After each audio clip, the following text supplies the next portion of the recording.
두 번째 순서 여기까지 하고 이어서 세 번째 순서로 넘어가 보겠습니다.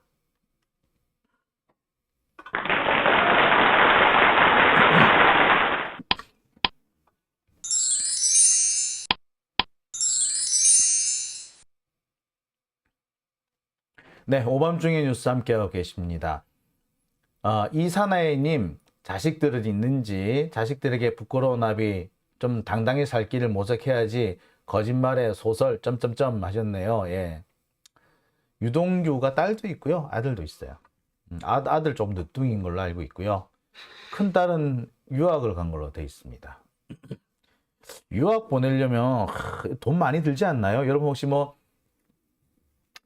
유학 뭐 보내신 분 계시는지 모르겠습니다만은 예, 참 그렇죠? 예, 오밤중의 뉴스 함께하고 계십니다. 계속해서 마지막 순서, 세 번째 순서로 좀 넘어가 보겠습니다. 자, 이 주제 기다리신 분도 좀 계실 것 같아요. 오늘 제가 준비한 세 번째 주제는요, 이낙연 귀국입니다. 자, 이거 조금 내용이 잘못됐네요. 다시 잠깐 고쳐겠네요. 이낙연의 귀국입니다. 자, 그래서 이낙연 대표가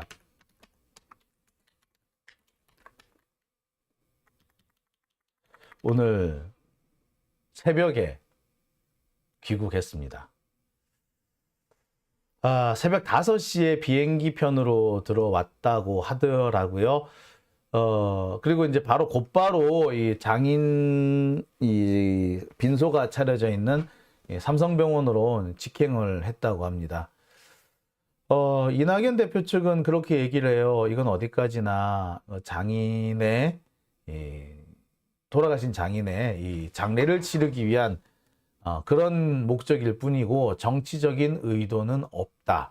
여러 차례 강조를 했습니다. 자, 그런데 이낙연 대표가 그렇게 정치적인 의도가 없다라고 강조를 하면 할수록 사실 더 의심스러워지는 게 사실이죠. 정치적인 없다? 의도가 없다? 근데 왜 이렇게 강조를 하죠? 강조할수록 이상해. 문제는 강조를 할 게 아니라 행동으로 보여주면 되는데 행동으로 보여주는 모습이 보면은 무엇을 보더라도 정치적 의도를 점칠 수밖에 없는 거야.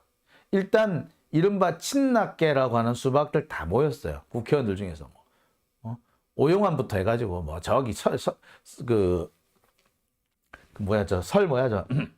아유 까먹었다. 설훈까지 다 모였어요. 네. 자꾸 설현이 생각나서 어떻게 설현하고 어떻게 같이 너무 큰일 나죠, 그렇죠? 설현이 뭐야? 아유 참네. 자, 이렇게 다 모였다. 그러니까 정치적 의도가 없다고 하면 할수록 오히려 이상하지. 행동으로 보여주면 되지. 왜 저렇게 말이 많지?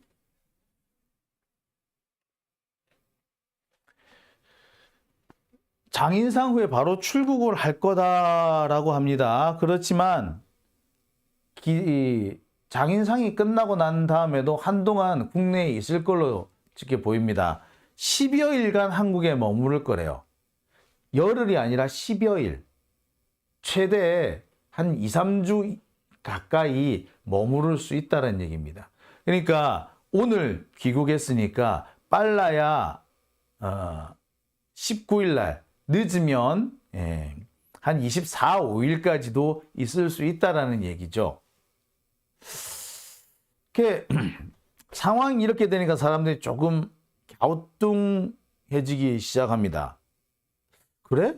진짜로? 열흘 이상? 4월 하순이 돼야지 출국한다는 얘기잖아요. 열흘 이상 있을 거다. 10여일간 머문다라고 했는데 이거를 사실 우리식으로 표현하면 뭐예요? 열흘 이상 있을 거다 얘기잖아. 열흘 이상 있으면은 4월 하순이 됩니다. 지금 4월 8일이기 때문에 한 13일 정도만 있어도 4월 하순으로 훅 넘어가요. 자, 그리고 4월 하순에 미국으로 갔다가 미국에서 한 달 정도 더 있다가 독일 갔다가 독일에서 한 달 있다가 들어온대. 자, 일단 지금으로 보자면 원래는 5월에 들어오기로 돼 있었는데 조금 더 미뤄서 6월에 들어온다는 식으로 이렇게 조절을 해놨어. 근데 독일 일정은 언제든지 바뀔 수가 있겠다. 그죠? 5월 달에 갑자기 휙 들어올 수도 있겠네. 그죠? 5월 달에 휙 들어올 수 있겠네. 미국 일정 끝내면. 독일 잠시 늦추고. 미국에서 독일로 바로 넘어간다는 건데 그 사이에 한국 왔다 갈 수도 있다. 뭐 이렇게 되겠지. 하여튼 뭐 여러 가지 계획이 있어. 여러 가지 상황이 가능성이 있어요. 자, 문제는 뭐 4월 하순에 민주당 원내대표 선거가 있다는 겁니다. 오늘 4월 28일로 사실상 확정이 됐어요. 어제까지만 해도 4월 28일이 될 것 같아 였는데 4월 28일로 확정이 돼 버렸어요.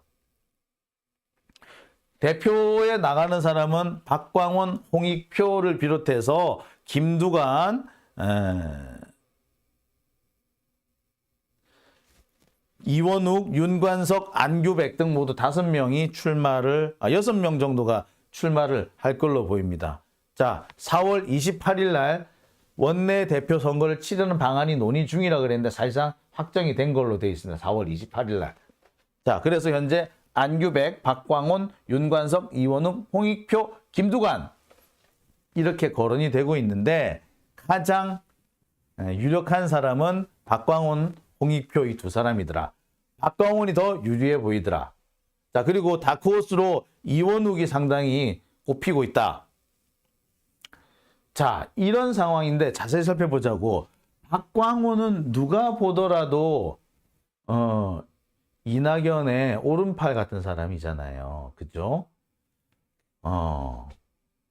그 이재명 대표가 대통령 선거를 할 때, 선거할 때 자기 후보 홍보 단장으로 박광원을, 홍보위원장인가? 하여튼 홍보 담당자로 박광원 의원을 지명을 했잖아요. 근데 박광원 의원 홍보하는데 안 나타났대. 거의 안 왔대.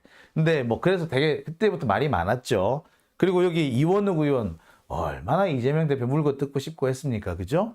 자, 뭐 홍익표도 마찬가지고 윤관석 뭐 이런 분들도 사실 우리가 수박밭에 포함을 시키는 사람이잖아요. 근데 그 중에 여하튼 보면은 이원욱, 박광원 이 사람들은 누가 보더라도 친낙계잖아. 그러니까 친낙계 의원들이 여러 명, 수박들이 거의 다 원내대표 선거를 좌우하고 있는 것처럼 이렇게 나왔어요. 누가 보더라도 약간의 교통정리가 필요해 보이지 않나요? 그러니까 결국에 자기들끼리 싸움을 하게 된 거야. 자, 그런데 유일하게 그나마 김두관 의원이 좀 아닌 것 같은데 당원들이라든지 시민들, 지지자들은 김두관 의원을 대단히 선호를 합니다. 국회의원들끼리 뽑는 거기 때문에 김두관 의원이 안 될 가능성이 사실 좀 높죠. 하지만 일반 시민들의 지지가 높다는 것은 어떤 형태로든 간에 변수가 될 수는 있습니다. 그러니까 이 변수를 막으려면 어떻게 돼? 이들 쭉 늘어선 이들을 나름대로 뭘 해야 할 수 있다? 교통정리를 할 필요성이 생기는 거죠. 교통정리가 필요하다.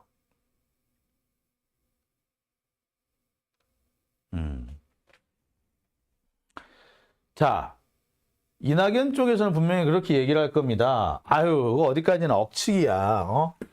그건 이미 정치하려고 들어온 거 아니잖아. 라고 이렇게 잘라서 얘기를 합니다. 아유, 외국 나가 있는 사람인데 뭐 들어온다고 그래. 아니야. 정치적인 생각하지 마. 라고 할지 모르겠어요. 지금도 앞으로도 계속 그 얘기 할 거예요. 하지만 분명한 건 뭐다? 이낙연이 들어옴으로 인해서 친낙계를 다 결집했어요. 지금 그 초상집에 그 장례식장에 다 모였어.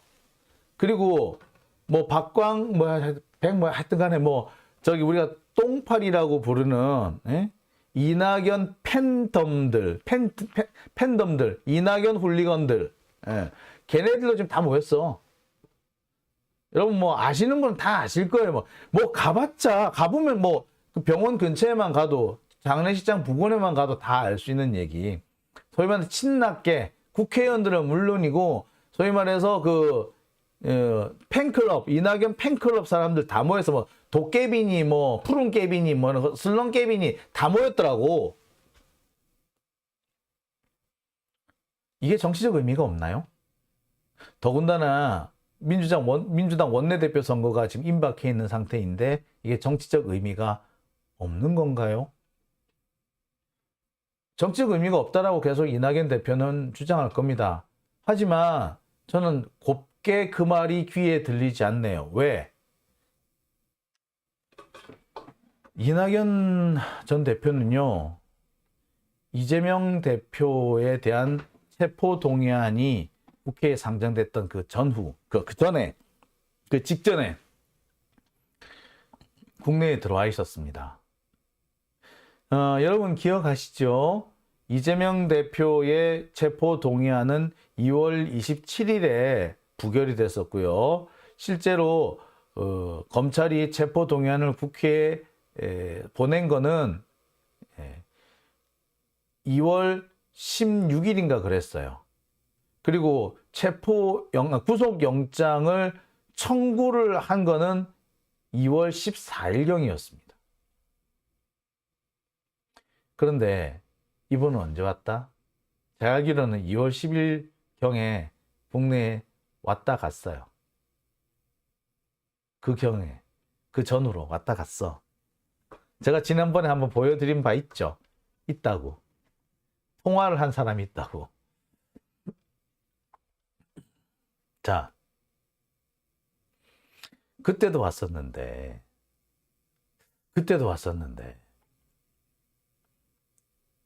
그때도 참 미묘한 시점이었는데 과연 이번 귀국이 정치적 의미가 없는 걸까요?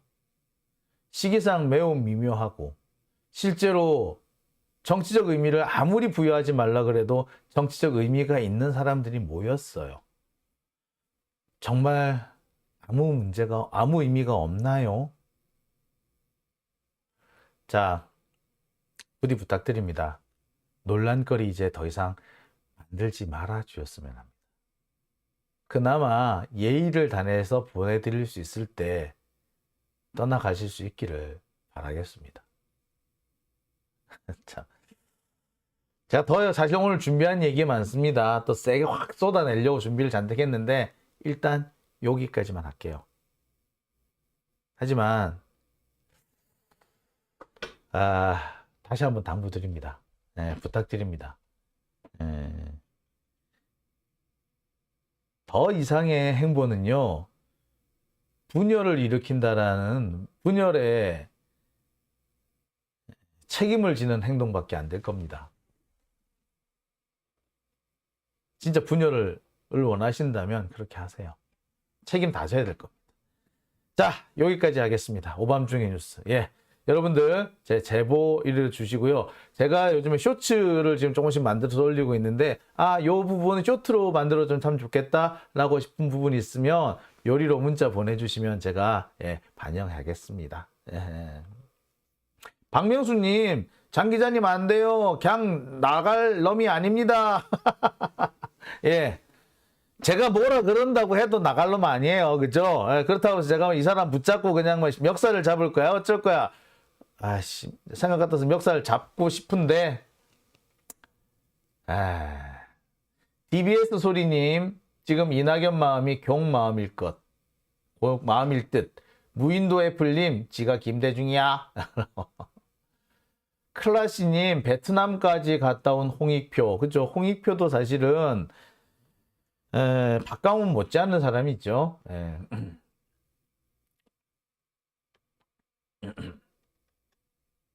클라시님, 검언개혁도 안 되고 국회의장과 사무처장도 수박인데 법사위까지 넘겨주고 물려받은 건 수박밭뿐인데도 당대표 잘하고 있어요. 참 그렇죠. 지금 이거 원내대표의 문제 잘 처리 안 하면 참 곤란해집니다. 왜냐하면 사무총장도 지금 넘겨준 상태, 사무총장이란데 여러 가지 국회 여러 가지 당직을 많이 넘겨줬잖아요. 넘겨를 많이 주고 뭐 손갑석 넣어주고 하는 바람에 사실 좀 많이 힘들어졌습니다. 그래서 많이 지금 원내대표도 좀 분발할 수 있으면 좋겠는데 참 답답하네요. 예. 자, 강무라 아줌마님, 우원식도 아마 베트남 갔다는 말씀인 것 같은데요. 송영길이가 배우 조종을 했다는 소리도 있고요. 글쎄 뭐 송영길 뭐 그렇게까지는 안 했길 바랍니다. 자, 오밤중의 뉴스 오늘은 여기까지.